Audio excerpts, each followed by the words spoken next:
AM 590, KXSP Omaha's ESPN Radio. It's time for the Metro's only racing talk show. The Front Stretch, presented by Joe's Karting in Council Bluffs. Now, here's Dan Taylor and Buddy Ray. Travis Pastrana here, driving the number 60 Roush Fenway Ford, and you're listening to Front Stretch. Good morning, race fans, and welcome to the Front Stretch, presented by Joe's Karting in Council Bluffs, online at joeskarting.com. That's karting with a K. Fast-paced, white-knuckle racing where the only speed restriction is how fast you are. And I finally put myself up a 15-second lap. I believe it was a 15.743. Pretty proud of that. Is now the time to tell you that we manipulated the computer system and we typed that in for you? I'm glad you brought that up. Explain to me. I was reading on Facebook earlier this week. Apparently there's something called pushing the finish. Blowing the finish. Yeah, I don't know who coined that phrase, but it's called blowing it across the line. When you blow it across the line, where the hairpin is, if you come off that double left and you make a straight shot like you're going into the pits, that's called blowing it in. Because so you're not even going to turn. No, you're just going straight. The problem is the reader is right. Got it. Well, when you try to make that turn, obviously you got to slow down. Yeah. But a lot of times people will blow it across that line. Well, what's right on the other side of that line? The pit. Wall. Yeah. A wall. So if they're wide open, all of a sudden they got to turn the cart, physically turn the cart sideways, which a lot of times I can blow a belt. So now when I look at the top 10 of the week, if I start, because here's what I see a lot of 14.9s, 14.8s.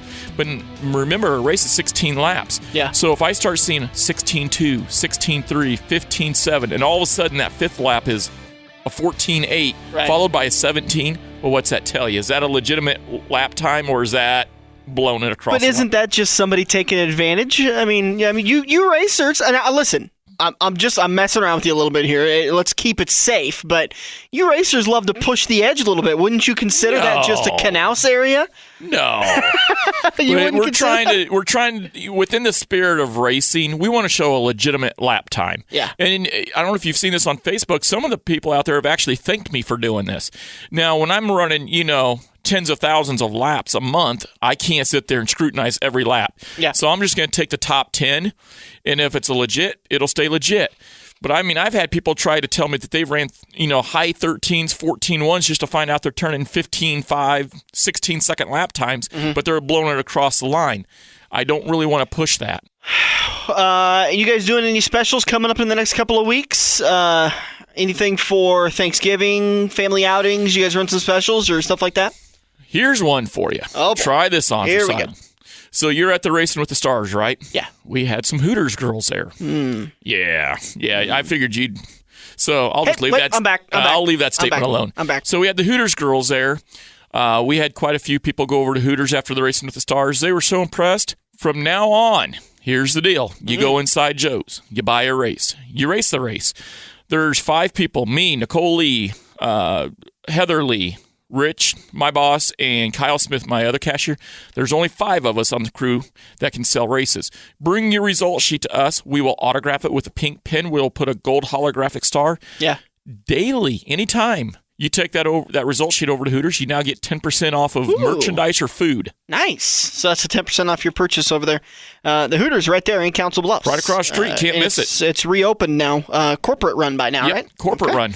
Hey, did you happen to notice? Jimmy Johnson, 6 tile. Yeah. I don't know if you noticed, but NASCAR season ended. Yep. It ended last weekend. Yep. What am I going to do today? I tell you what, I'm going to go to Joe's. I'm going to go to Quaker Steak and Lube and buy some beer. I'm still going to drink on a Sunday. Let's not kid ourselves here. I don't need racing to get drunk. Yeah. Never have, never going to need it, but it's a convenient excuse. Well, 3 beers and you're toasted, but... Hey, you know what? That's what happens when you drink an actual beer. Yeah, you got a little Bud Light. Rather than your water. Anyways, I was very impressed with Homestead's race. It was multiple grooves, multiple lines, and there was a lot of passing that went on. Now, let's not kid ourselves. It was because it was a momentum track. If you lost your momentum, you're going to lose 3 or 4 spots. But every one of the Cup race that Matt Kraft ended up winning the championship series, Austin Dillon ended up winning the championship for the Nationwide. Congratulations to him. That was a heck of a battle between him and Sam Hornish. And then, obviously, Jimmy Johnson ended up winning the championship. It was just the Cup series that didn't come down to the final race. Actually, the Craftsman Truck Series when Matt Crafton fired his engine on Friday afternoon/Friday night, he claimed the championship, but the owner's points came down to the very last lap, and I think it was won by, I'm asking my memory here, I can't remember. But it was won by 1 or 2 points now. So it was very close there. And then the drivers' championship for the Nationwide Series came down to 3 points difference between Sam Hornish, who apparently doesn't have a ride for 2014. Ridiculous. I can't believe that. This is now the second year in a row that, and I can't even remember back to the third year if this happened, but the runner-up for the championship doesn't have a ride in 2014. What's that tell you? That's scary. Unless you're winning a championship, your job's on the line. Oh, even that. I mean, there's been championship drivers that didn't know. I mean, look at Tony Stewart in 2011. He fired his crew chief after winning the championship. Yeah, what do you think is going to happen there? What? Who do you eye as a possible candidate? They already announced it. Good call, though. But going back to Homestead Miami Speedway, Denny Hamlin finally getting a win on the season. Is there a driver that has had a more rough year than Denny Hamlin? No. Walked into the season with high expectations and just, I got to tell you, I don't think the reason why he didn't make the chase was because of the injury. Those 4 races, he had an opportunity to come back. He still could have mathematically came back and made the chase. See, I tend to disagree with you a little bit. It's one thing to sit there and say, well, he didn't make the chase because, you can't say because of the injuries he didn't make the chase. But when you sit in the cars and you've got back issues, that is incredibly tough, sitting in these cars, whether it be on dirt or asphalt with a bad back. That's going to mess with you psychologically in the car. I'm just saying that he mathematically still had a very good chance when he got back into that car 4 races after he got hurt at Auto Club Speedway. All he had to do was win a couple of races. Now, I say all he had to do, but that's something that he has done very effectively in the past. I think Denny Hamlin is quite possibly the most underrated driver in NASCAR. Oh, I don't agree with that at all. He is. He's not underrated. I mean, he's not. He's a championship caliber driver week in and week out. They give him complete credit for what he is. I don't think he's. To me, you're cutting him short, saying, because he had a bad season. It happens. He had a bad season, and I'm not going to say that it was 100% because of his back. I'm going to say it was probably 70% because of his back, but let's face it, year before, he sits down for the first time with Darian Grubb as his crew chief in 2012, and they did very well for themselves. They weren't a championship contending team when it came down to the end of the series. It came down to just 3 or 4 drivers, but he won races. He was up there and winning, and then all of a sudden, and it very well could have been his back, but do you think Casey Kane may have had more of a struggling year than Denny Hamlin? That's debatable. Because Casey wasn't hurt. Casey got himself 2 wins, but Casey, you never heard from Casey for several races. No, you didn't. Several races he wasn't there. But Denny Hamlin ends up getting the win. And talk to me as a driver, how big do you think that is going into 2014, into the offseason? They finally got themselves a win. I think that it's a huge, think of building a house. You want a $1 million house, but you got to lay that first stone. When you lay that first stone, that is the building blocks of your foundation. That W had to be a huge boost of enthusiasm, a huge boost of confidence for that team. They can now build on that. The only problem is you don't want to let it go to your head. Well, I think Denny is a victim of his emotions a lot of times, which a lot of drivers are. You guys wear your emotions on your sleeves.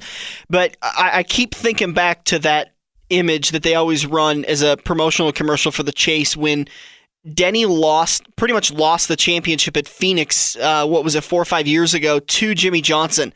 And he's sitting on pit road. He's sitting on the wall. All he had to do was get himself a top 5 finish or a top 10 finish. And he couldn't. I mean, they coughed it up. They could not get out of their own way that day, and you just saw the look of defeat on his face.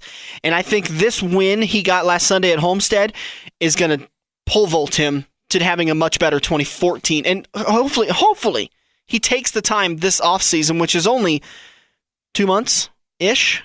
Newsflash, there's only about 90 days to the Daytona 500. Yeah, so it's not long. Okay, 30 days, or 3 months. So yeah, he's got that much time to rehab that back.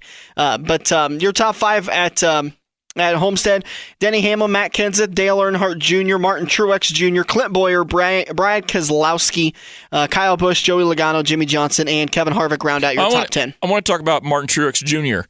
With all the drama that's happened over there at MWR Racing. Martin Truex leaving your organization, and he's going, he's moving on. If you're Michael Waltrip, what are you saying after this year? I think they are incredibly happy that they still have 2 race teams that they're going to race full time. I think it was brought down on them much harder than they should have been. They served a life penalty for stealing what I equate to stealing a stick of bubble gum. The media, Facebook, social media, everybody came down on them. And I don't know if anybody noticed this during the nationwide race, but while Sam Hornish Jr., a Penske driver, is racing against Austin Dillon, a Richard Childress Racing driver, Penske's going for a owner's championship also in the nationwide series. Brad Keselowski is racing the 48 car. They fielded more cars that race in order to make sure they won the championship. Anybody see anything like manipulation going on there? No, not at all. Then it was about midway through the race. So this wasn't the end of the race walking into the chase. It wasn't exactly the same scenario, but Brad Keselowski comes over the radio and says, hey, how about it? Can we race, or do I need to hold back? Because he's about to pass Sam Hornish Jr., which at that time would have taken a point away from Sam, which would have given the championship to Austin Dillon. Gee, that sounds like a cup race that happened. Boy, that sounds a lot, But there was no hubbub about it, which is surprising because usually NASCAR fans love to make hubbub about Brad Keselowski. But I guess my point is this stuff obviously happens more often than we thought. And a lot of NASCAR people who have been doing this for an incredibly long time were saying the same thing. We've heard this stuff all throughout the history of NASCAR, that there are teammates working together to ensure this stuff happens. Now, it was a stain on NASCAR when that happened, and it made Michael Waltrip look bad. Too. It made Michael Waltrip Racing look bad. It caused Martin Truex Jr. to lose his ride, and frankly, I don't think he went and got a better ride. I think he went and got a pretty good ride, but it wasn't that 56 and where Michael Waltrip Racing is headed. I understand why they do it, but I wish I wouldn't hear about it, because as a fan, when I hear, well, Dan Taylor, you need to hold back and let, Andrew Kaczynski, it sounds like manipulation, like you're just throwing, it takes all the suspense and drama out of it. NASCAR, if you want to find the teams, that's fine, but in the fans' interest, don't tell us about it, because now any win, any championship is now, I'm not going to say by everybody, but by a fraction of the people out there that follow NASCAR, they're always going to sit there and scrutinize, like, well, I wonder how many races they had to throw to win that. It's the same problem. It's the same problem that baseball has when somebody starts challenging the home run record. Well, they're automatically juicing. And it's the same problem that, a lot of sports have this issue that they have something negative happen. And the steroids era is a big negative for baseball. It's been a cloud over them for 20 years now. Since the 90s that this started happening, and they were having issues with this stuff. This isn't just a recent thing. I mean, it's really bad. And so you automatically think that when a guy's hitting home runs left and right, and he's just powering through that hit, and he's knocking up home runs left and right, and he's going to challenge this, you're thinking the same thing. He's juicing. Just how it's going to be a matter of time until they find it, until they figure it out. I tell you what, let's, in turn 2, we're going to talk with John Scott. Then in turn 3, John Scott of Scott Racing. They may be going up to Craftsman Truck Series to go racing. They may be going Asphalt ARCA Racing. We're also going to talk with Jonathan Masters, who started the Heartland Auto Racing show in turn 3. Turn 4, we're going to wrap it all back up. We still got more opinions to talk about the 2013 season. We hardly even touched on what we felt the Gen 6 car did. Some of these big changes we're seeing next year, we're going to do it all in turn 4. A lot of show left to go still. We hope you stick with us. It's the Front Stretch, presented by Joe's Karting in Council Bluffs on AM 590, Omaha's ESPN Radio. In 1999, Wade Cross decided he was tired of overpaying for shocks, so he created FX Shocks. Now FX suspension customers reach across the United States with countless wins and championships, including national champion in 3 major IMCA classes, plus Super Nationals champions in all 4 of the Saturday night's main events. Get your FX Shocks today. One-on-one consultation is waiting for you at 308-383-1010. 9609, 308-383. This is Andrew from Kaziski Auto Parts. Kaziski Auto Parts is an insurance-quality used parts supplier that can match your foreign or domestic car or truck needs. If you have a damaged or broke-down car or truck, we guarantee a clean and quality part in next-day fashion. Kaziski Auto Parts, your neighborhood premium recycled parts supplier. Call any Kaziski Auto Parts salesman today by dialing 402-731-4592 or visit us at 5040 I Street in Omaha. Kaziski Auto Parts, our quality used parts will match your car or truck's needs. Are you ready for fast-paced, adrenaline-pumping, wheel-to-wheel racing right here in the Metro? Get to Joe's Karting in Council Bluffs and see what it's like to race real go-karts. Joe's Karting knows it's no fun to race go-karts at 10 miles per hour, so they ripped the governors out, and now the only restriction is how good you are at racing. It's full-throttle, white-knuckle racing every day of the week. Head over to joeskarting.com for hours, prices, and specials, or give Buddy a call today and set up your group races at 712-256-5278. We're working the high line into turn 2 on the front stretch, presented by Joe's Karting. Online at joeskarting.com. Heading into turn 2 here on the front stretch, presented by Shamrock Limousine, online at shamrocklimosite.com. Call Jim and all the folks over at Shamrock Limousine today and pick yourself up a limo to get out on the town and have just a great night. Every once in a while you need to rent a limo, whether it be for a wedding party, a bachelor party, a bachelorette party, graduation, prom, whatever it may be. Shamrock Limousine is where you need to go for your full-service Metro-owned limousine company, shamrocklimosite.com. Joined on the phone now by John Scott, owner of, do you guys have an official racing name now? Well, I don't think it's too official, but we just go by Scott Racing. Okay. Well, it's you know what? We're not very official, but we go by the front stretch. Whatever works. We've been called about everything this year. Most of it good, though, right? Yeah, most of it good. You know, you guys, you had a bit of a rough year, but I got to tell you, I think you guys rolled really well with the punches. I was really happy to see you guys continuing to racing and not letting any of the negativity surrounding the early season get you guys down. Decided to go and race NASCAR and go race I-80 a few times. Talk about Logan and Keegan's racing for 2013 a little bit. Well, I'll tell you what, we started off the season and we struggled a little bit. We moved from the Harris cars into some racer cars, and I'll tell you that it's more different than we thought it was going to be. The racer car is an awesome car. It just took us a little bit to get on to what it really liked. Of course, all of you know, we had a little trouble with some bolts on some crate motors, and that was kind of a stumble. But I'll tell you what, the night we got into that trouble, we came home, and I had two 18-year-old kids that didn't have any idea what was going on, and we sat around the shop. Everybody kind of looked at each other and said, there's two ways we can go, guys. We can hold this thing in, or we can suck it up and go race. We ended up racing 9 different racetracks in 3 different states. One 5-race stretch, we led every lap for 5 races in a row, but the last 2. And pretty good run there.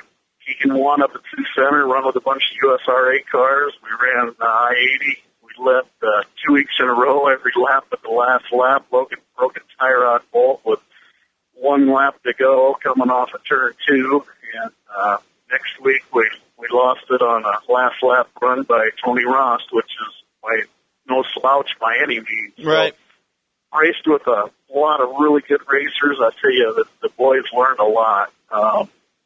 Went up to the Bayman Law Sport Mod Nationals up at Fountain City, Wisconsin. Didn't finish as well as we raced. Raced really, really good. Didn't quite finish like we wanted to, but learned a ton. I tell you, there's 150 cars up there that win anywhere in the country, anytime. And when you're racing with competition like that, you can do nothing but learn. And get around some non-sanctioned stuff, some fair races, picked up a few wins doing that. You know, I tell you, I always knew the boys could drive. You know, that's never been a question. Those guys, they're 18 years old. They've been racing for 10 years. But this year, it just seemed like they learned how to race. I mean, they learned patience. They learned what it takes to race. And they're really really getting after it now. I tell you, they do a good job in the race car. Was it learning how to deal with traffic, or just kind of learning the pit, the setup of the cars is kind of what you're talking about as far as them learning how to race? More so just patience. Yeah. I mean, a young racer always seems to want to lead every lap, and the boys are probably as guilty of that as anybody. They've always had pretty good equipment, the race cars that get them to the front, and they want to lead every lap. In the last race of the year of non-sanctioned races, Denison, that was pretty evident. Keegan knew he had a good race car, and his racing Doug Smith really hard, and he came in the pits after that win, and he said, Dad, he says, I knew I had the car, I could win it. He said, I wanted to wait till the last lap because I didn't want to give Doug a chance to get me back. And, it's just a maturation process, and they're getting there. It's coming, and I look for big things next year from them. Well, let's talk about the big things for next year. We're talking with John Scott, father of Logan and Keegan Scott, who race the 83 and 38 mods around the front stretch listening area. What's 2014 hold for you guys? Well, as of right now, we're still looking at running the sport mods, and we're going to start the season probably out I-80, and absolutely love the I-80 racetrack. The Kaziski guys, they just do a fantastic job out there. And after we got into trouble, they welcomed us with open arms, and they do a nice job, put on a nice program. But we're going to run the sport mod thing again, like I said, and then we'll hit Buena Vista, the Beaver up in Alta, and we'll race Crawford County at Denison. We'll probably race some Shelby County at Harlan, and we're working on some asphalt stuff. The boys cut their teeth on asphalt. They raced asphalt around the Midwest on go-karts for several years, and we're working on some stuff right now to get in a test with possibly the ARCA series, and we're even working on a test possibly in the NASCAR truck series, the Craftsman Truck Series. So, can you elaborate? Whether that happens or not, well, right now it's in the pretty early stages, but we're working on some funding. Of course, when you get to that level, it's all about money, and we're trying to work on some funding to at least get a test with the right people, so we can take a look at them to just get some evaluation of if they have what it takes to run on the asphalt. So that's where that's at right now, and the thing about moving up is, and we're in the process of that too. We're looking for some sponsorship stuff. Of course, all racers are always looking for sponsorship, but we're looking for that right fit that really wants to get out and do some grassroots stuff with the boys, in the dirt series throughout the Midwest. But maybe they want to grow their business. Maybe they want to grow through the whole process of moving up. Maybe it's an ARCA ride for a few races. Maybe the K&N series. Maybe it is Craftsman truck. Who knows? But it's all, you get to that level, and it's all about money and who you know, and there's a ton of talented drivers in the world. But you just gotta get your breaks, and it's possible. One of the young men that the boys raced with for years on the asphalt series was Mason Mitchell, running the ARCA series right now, and Mason has just done a fantastic job. Brett Moffat, we used to do some go-kart racing at the same tracks Brett was at. Of course, everybody knows Brett. He ran up into the Michael Waltrip ranks, and he's done a good job with his career. But so many of those kids that we used to race with back in the go-kart days have moved up and doing great things. So the talent level is there. The desire is definitely there. It's just like everything else. You have to get the breaks, and you have to find the funding to secure the deals. And when you do get the opportunity, you have to perform. So right. A lot of things have to come together, but I think it's possible. And Jack Dover talked about it several times on this show that I believe Jack's 23. He kind of feels like he's got until about 24 or 25 before the NASCAR window kind of closes on him. Do you get the same sense that the guys really have till about 25 when that window starts to close? Well, you definitely have to get your foot in the door. You know, it depends on what level you're going to and how serious you're going to pursue it. I tell you, racing's a tough career. It's tougher than what people think it is. You know, most people only see the glamour end of it. It's a tough deal. You know, Landon Castle, you know, that guy, he earned his stripes. He was basically Hendrick's crash test dummy. He'd get in a car and he'd sit in that car for 12 hours a day, 100-degree days, and they'd do everything they told him to do, you know, and that's kind of how he got his chance. And that's, you know, just like everything else, you have to start at the bottom, work your way up, and catch a few breaks along the way. But you know, the boys they're not scared of hard work, and they're definitely not scared of any challenges. So, you know, they'll be just fine. Well, in the meantime, before they make it up into the ARCA series, is there any conversation about maybe switching from a sport mod to an A mod, or maybe even a late model? Well, we've had that conversation. You know, it's not out of the realm of possibilities by any means to move up.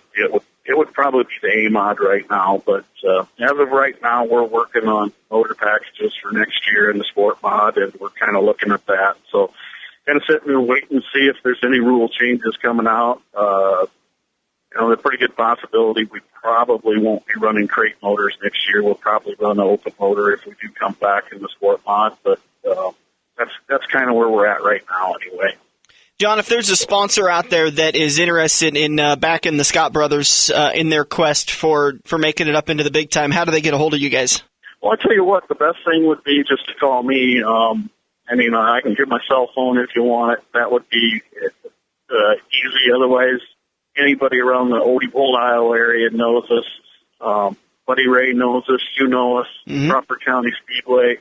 You know, best thing to do is if somebody's interested, come watch the boys race or catch a video on YouTube or something like that. We're easy to get a hold of. That's not a problem.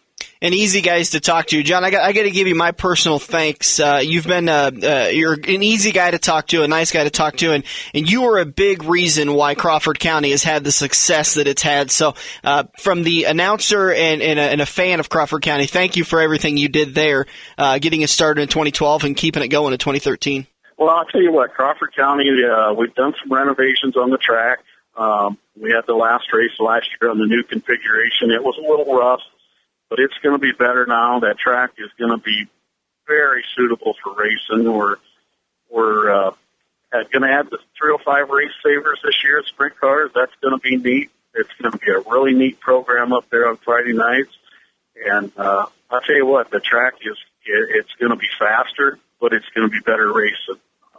It's going to be a good time. Dan, I got to say one thing. You know, with this whole motor thing last year, you know, I would like to say that the year prior to that, there was some issues where we were running illegal motors, and that's not true. The motors in question weren't even illegal, and those motors had 3 nights on them.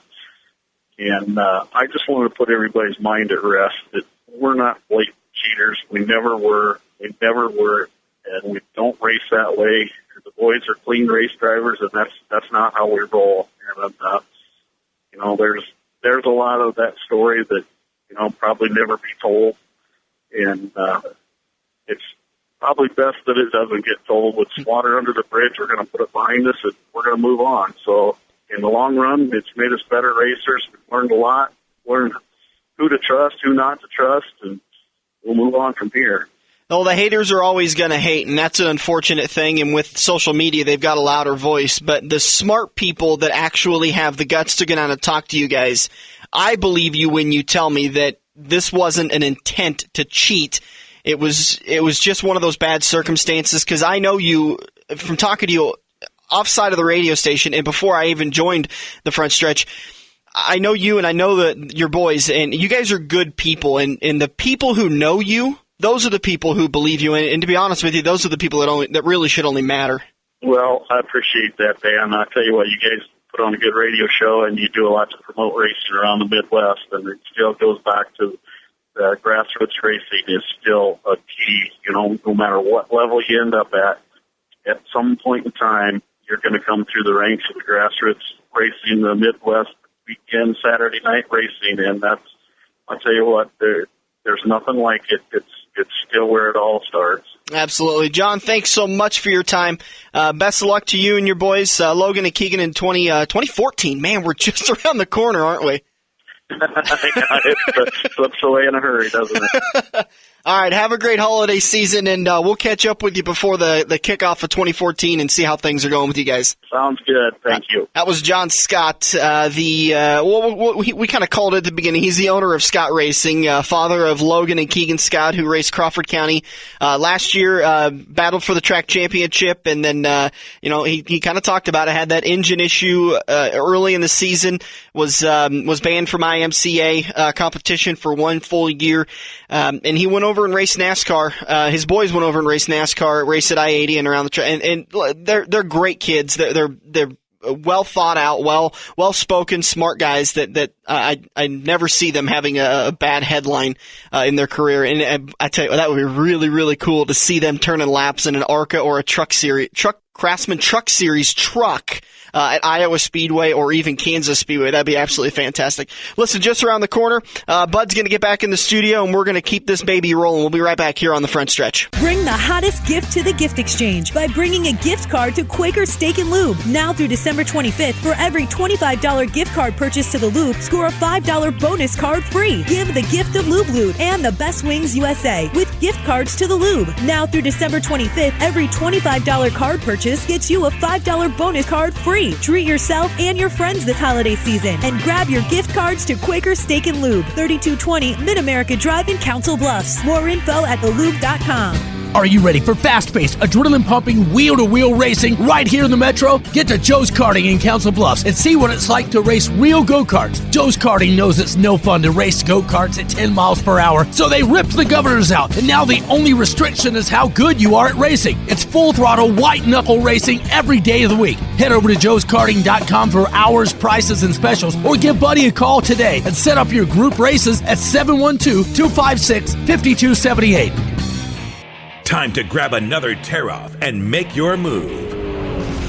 We're headed into Turn 3 on the Front Stretch, presented by Joe's Karting. Hey, this is Justin Allgaier, driver the number 51 Branch Chevrolet, and you're listening to the Front Stretch. Welcome back to the Front Stretch. Heading into Turn 3, brought to you by Koziski Auto Parts and I-80 Speedway. You realize this is the final week to get registered for the Turkey Chase, going on this coming weekend, Friday, Saturday, and Sunday. That'd be November 29th, 30th, and December 1st at the Lancaster Event Center. I-80speedway.com for more information on that. Is that probably one of the biggest kart races around? I think it is. That's been going for 6 or 7.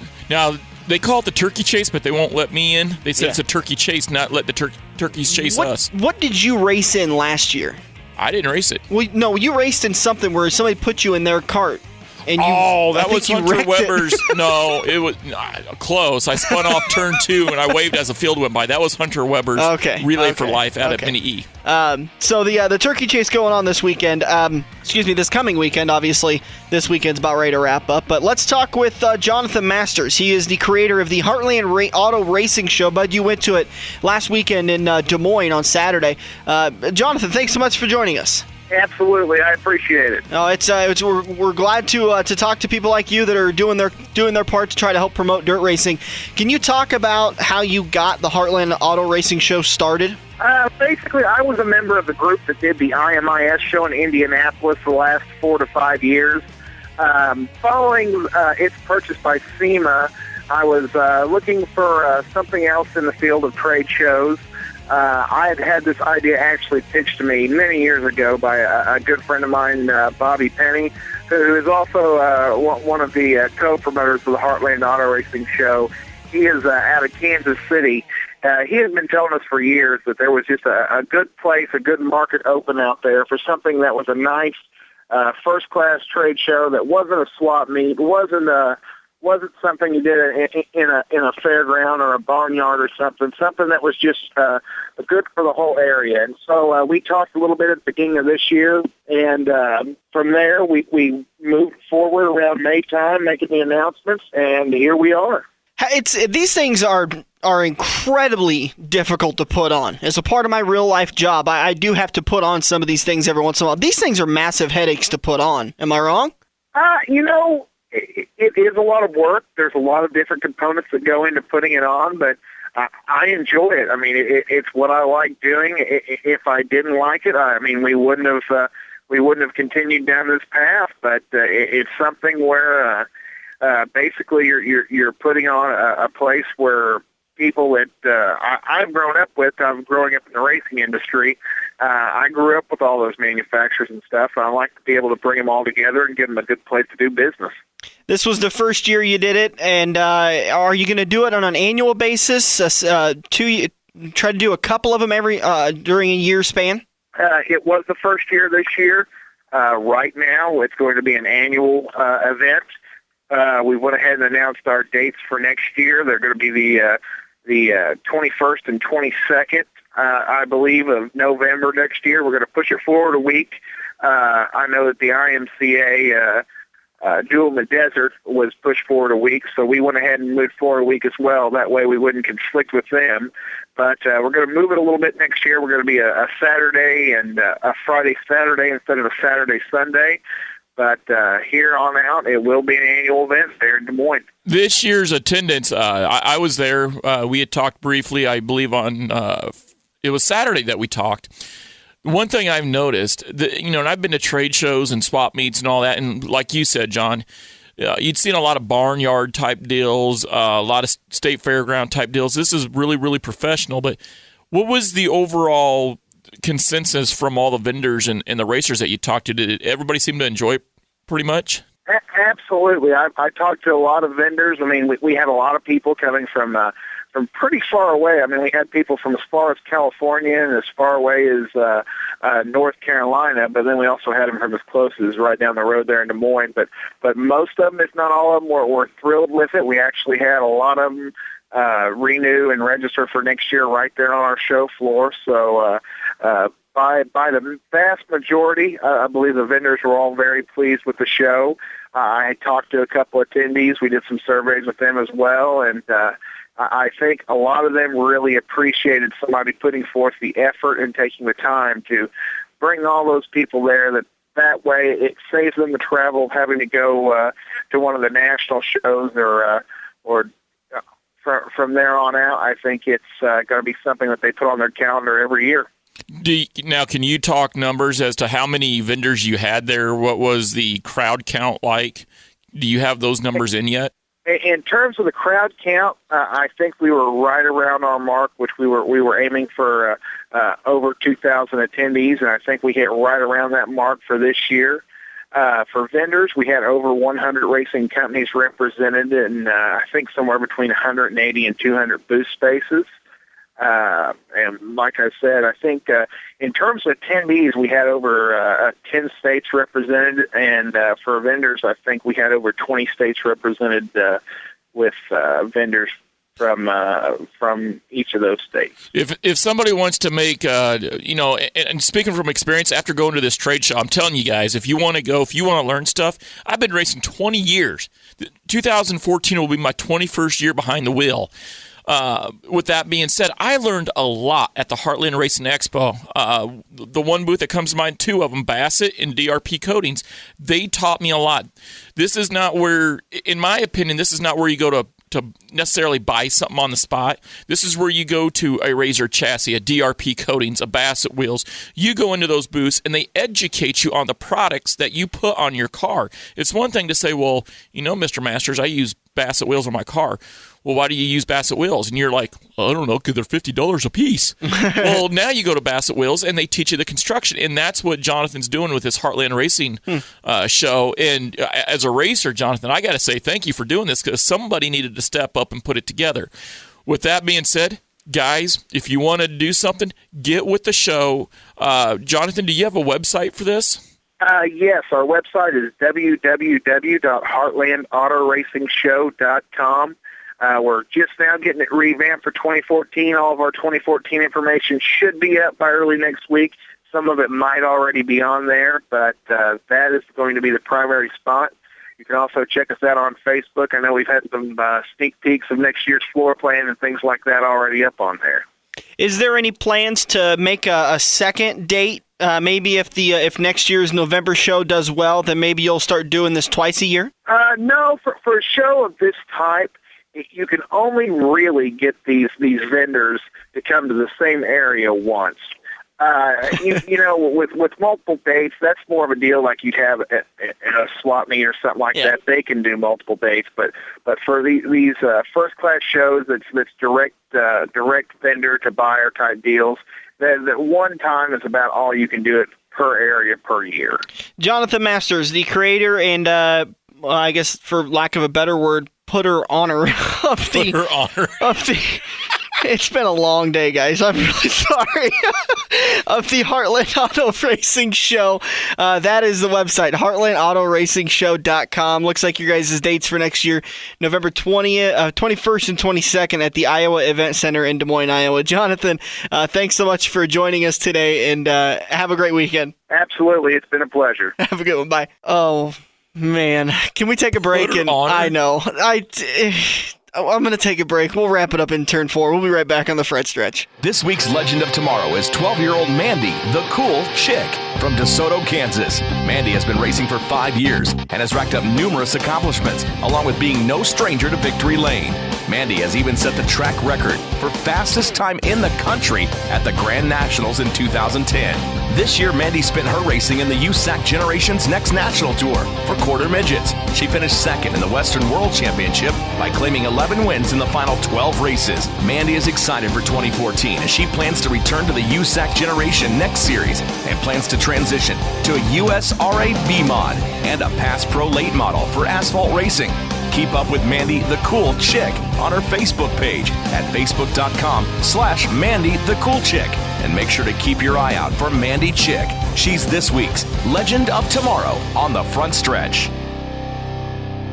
We have all been there before. Broken car part in your hand and some snot-nosed punk behind the counter has no idea what he's talking about, but he guarantees that this part will fix your car. You pay an arm and a leg for the replacement, get it home, and sure enough, it doesn't fit your car. Now, learn from your mistake and give an experienced salesperson at Kosiski Auto Parts a call today at 402-731-4592. Kosiski Auto Parts will get you back on the road with your arms and legs still attached. Are you ready for fast-paced, adrenaline-pumping, wheel-to-wheel racing right here in the Metro? Get to Joe's Karting in Council Bluffs and see what it's like to race real go-karts. Joe's Karting knows it's no fun to race go-karts at 10 miles per hour, so they ripped the governors out, and now the only restriction is how good you are at racing. It's full-throttle, white-knuckle racing every day of the week. Head over to joeskarting.com for hours, prices, and specials, or give Buddy a call today and set up your group races at 712-256-5278. Get ready for the victory lap as we make our way into turn 4 on the front stretch. Presented by Joe's Karting. Online at joeskarting.com. Welcome back to the front stretch. Heading into turn 4. About ready to wrap this baby up. The official watering hole of the front stretch is Quaker Steak and Lube. There's a pre-turkey party going on this Wednesday at 7 o'clock. There's a DJ from 7 to 11. Happy hour specials, $1 off wells and drafts, $4 margaritas, $2.75 bottles, and any burger, $6.99. You better damn well believe I'm going down to get me a Texas cheeseburger melt. Doesn't say. But you know what else I heard? $2.75 beer. Yeah. $2.75 bottles. Yeah. $1 off wells and drafts. A lot of times you go into a local bar or a pub and it's $3 a bottle. $2.75 a bottle is not bad. $6.99 for that Texas cheeseburger melt. $6.99. Comes with chips. I'll take it. Your butt's getting bigger from where I'm just thinking about it. Quaker Steak and Lube in Council Bluffs. Online at thelube.com/Council Bluffs, or find them on Facebook, Quaker Steak and Lube-Council Bluffs. Guess what else we might be doing there? What's that? Possibly. Stay tuned, folks. There might be a little Daytona 500 viewing party going on. Maybe. We'll see. We'll have to stay tuned. I'm still working on the Legends of the Dirt series and the walk down Sunset Lane. I haven't planned ahead far enough yet. Hey, you want to talk about some of the changes for 2014 we've got already? Kevin Harvick leaving Richard Childress Racing. No shocker there. Yep. He's going to be in the 4 car at Stewart Haas Racing. I saw on Facebook on Wednesday they were posting pictures. Budweiser's going with him too. Yep. I believe Jimmy Johns went over there with him too. Wait, hold on. I want to go back to the Stewart-Haas Racing. We'll get there. So you're going to have Newman's out. Newman's out. So you're going to have Harvick, Danica, Tony, and Busch. Yep, Kurt Busch. Mm-hmm. And Budweiser's going to be a part of that. That might be what helps. I mean, sometimes when they drink, they act a lot better. I can see Tony going, Kurt, pass me a beer. We need to talk about this. Michael Annett is going to be replacing Dave Blaney in the Flying J. I talk about a guy who just dominated on dirt but has struggled on asphalt. Dave Blaney. The guy absolutely dominated in World of Outlaws. He's done decent in Nationwide and in trucks. In the Cup, though? Ryan Blaney is fantastic. He's got a shot at really having a great career. Ryan Newman's going to be replacing Jeff Burton at Richard Childress Racing in the 31. Kurt Busch moves over to the brand new 4th Stewart-Haas Racing team in the 41. Kyle Larson takes over the 42, replacing Juan Pablo Montoya, who's going to be headed back to IndyCar. AJ Allmendinger is replacing Bobby Labonte in the 47. And the 51 is going to be Justin Allgaier and his new crew chief, Steve Addington. Guess who? We have a personal friend, you, Justin, and I. Really? Yeah. Who? Josh Most. Oh, really? Yeah. I talked to Justin at Iowa Speedway. Really nice guy. Very pleasant conversation. Yeah, he's a pretty cool guy. Let's see, who else? Brian Vickers is sitting in full-time if he is healthy. He's having some health issues right now, but he should be able to take over full-time in that 55. Martin Truex Jr. and his pit crew are heading over to the 78 to take over what Kurt Busch is leaving. Michael McDowell takes over in the 95. Austin Dillon still hasn't confirmed it, but there was that post by Advocare that accidentally confirmed it, that he is heading to the 3. Really quickly, I know we don't have much time left in the show, especially with everything we got to get to. Do you got a problem with him racing the 3? No. It could bring fans back to the sport to see the 3 out. Yeah, that's kind of what has eased my frustration with it a little bit. I felt like they should have retired it. That was Dale's number, and I understand that. But you also got to understand that Dale and Austin were very close, and Austin was a very little kid. That's fine. So was Dale and Dale Jr., but Dale Jr. didn't race the 3. But this is, it's a conversation for maybe another time, maybe an off-season time, show sometime. I guess I don't have as much problem with it anymore, but I kind of felt like they should have retired that number. The number 12 team, Penske, is going to race a third team now in the 12. You're going to have the 22, the 2, and the 12. And it's possibly going to be run by Ryan Blaney in a few Cup races in 2014. Sounds like Cole Witt's going to make a couple of starts along with Parker Kligerman in the 30 car. And it sounds like Michael Waltrip is now going to be racing in the 56. You know how he kind of every once in a while he'd race in the 55? Well, the 55 is going to be full-time. The 56, losing its full-time Napa sponsorship, is going to go to a part-time car. And Jeff Burton could also be part-time in that car. Hey, something else that I talked about, we didn't get to talk about last Sunday because, well, we talked a lot of dirt instead of NASCAR. Mark Martin raced his last scheduled Sprint Cup race, and it to this date doesn't sound like he's got anything. Instead, it sounds like he's going to go and be an advisor over at Stewart-Haas Racing. You know what? He might be an advisor at Stewart-Haas Racing, but I'll believe it when I see it that he never gets in a car again. Yeah, they've been talking that for a while, but you don't blame him. I mean, he's still competitive. I don't think he's a realistic shot to win races every Sunday, but he's still competitive, and that's what Danica needs. The only thing that irritates me is how many times has Mark Martin said he's hanging the helmet up just to come back and get in a few rides. Yeah, but he hasn't. I mean, he I'm not saying that he's retired. He retired from Roush Fenway and then picked up another contract. It's always kind of a funny thing. I don't know how many times you've told me you're done racing dirt, and then next weekend you're back. So you don't have any room to talk. I'm on fire now. I got rejiggered in turn 2. Jimmy Johnson winning his 6th Sprint Cup championship. He'll make 8. You think so? Yeah. I want him to. I think he's got 8, but no more than 8. I don't know. Him and Jack Knaus, you realize he's only in his 12th or 13th season.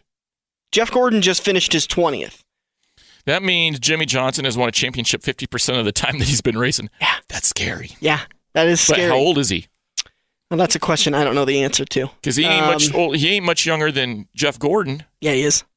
He's that much younger. Well, I think he's about 5 or 6 years younger. But the point, I mean, look how physically fit he is. That guy could go another 10 or 15 years, and as long as Chad Knaus is helping him set up cars the way he wants to be set up. I think he's going to be there. I think he's going to be in NASCAR for another 20 years, to be honest with you. Yeah.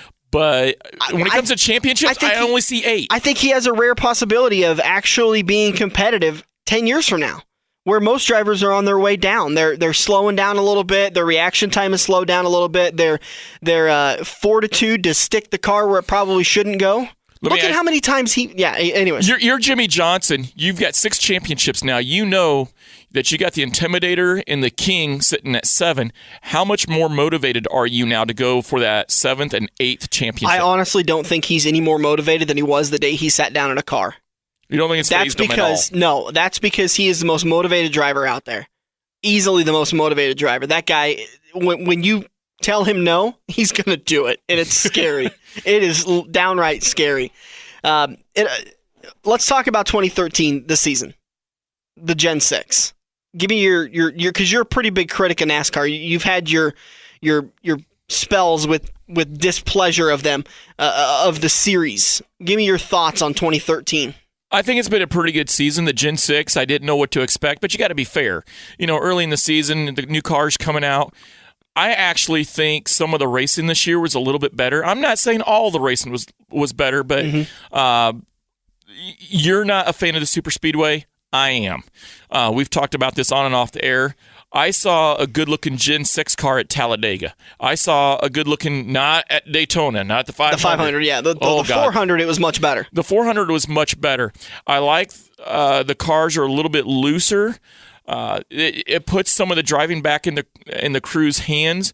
Some of the calls that NASCAR made this year, I think, were beep. So we're just going to leave it at that. I still think NASCAR, I would be a lot happier with NASCAR if it was more like it was back in the late 80s, early 90s. You seen guys out there really, trading paint. And when we looked at that Talladega race, we didn't see that last lap move, that last lap, go get 'em boys type attitude where it was. That was just so weird, though. It was really weird, but I didn't like it. The fans don't like it. The fans want the excitement and who's going to make their move. You can't take Nobody that made a move. You can't take that as what is going to happen to super speedway racing, though. That was such a fluke. Nobody stepped out. That, I guarantee you, that will never happen again. No, I don't think so, but, and you can't blame NASCAR for that, but, that's one of the things I'll never, because they even interviewed Kenseth, Gordon, they're like, we don't even understand what happened You'll there. forget very quickly about that race. And I imagine it'll be the final lap next year's Talladega is right when you forget about that race. Yeah. Because it will be back. I'm thinking Daytona. And we'll have a destroyed field again, and go on. In your opinion, most improved driver in NASCAR this year? Matt Kenseth. Thank you. I was going to go there myself. I saw that. And You just came from an organization with, you have a lot of years in that organization. Good organization. You come over to Joe Gibbs Racing. Is it that good, though? Is it that good? Where did Greg Biffle go? Where did Carl Edwards go? Where did they go these last 15 races of the season? Carl Edwards concerns me. Why doesn't Greg Biffle concern you? He's not up there pushing either. I think when you've been a Tony Stewart, a Jimmy Johnson, a Matt Kenseth, and every year you're one of the perennial 5 that's running for the championship. I'm not saying that you're not good if you're not in the chase, but a lot of times, how many times have we really talked about the 6th through 12th place car in the chase? It's always a top 5, but a lot of the times, if you look back over the years, I'm not saying every year, but a lot of times over the years, you look at the top 5, and you're like, okay, so Jimmy Johnson's up there, Matt Kenseth is up there, Carl Edwards has been up there, Tony Stewart's been up there, but it's like Carl's lost some fire or something, I think. I don't think it's fire. I think they've lost some at that organization. It's something they got to get figured out, because you take out 2011, and that organization hasn't really been viable since Matt Kenseth won his championship. Carl has always won, which he did this year. I think he did last year, but it just seems more and more they're forgettable. Rather than you sit there and you hear the word Hendrick, and you think, oh my God, you don't bet against Hendrick. No, you now hear Joe Gibbs Racing because of Matt Kenseth, and you think that's a top organization. Penske, because of Brad Keselowski, what he did last year, you think that's an improving organization.